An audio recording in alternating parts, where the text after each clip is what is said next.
Hadi öksür kızım. Bak gidiyor mu?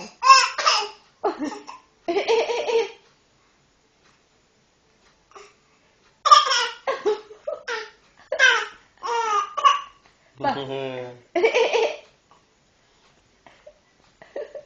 Hadi.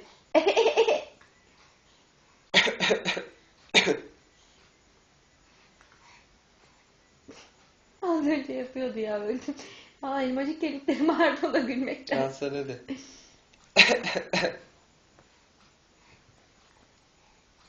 Telefonu gördüm.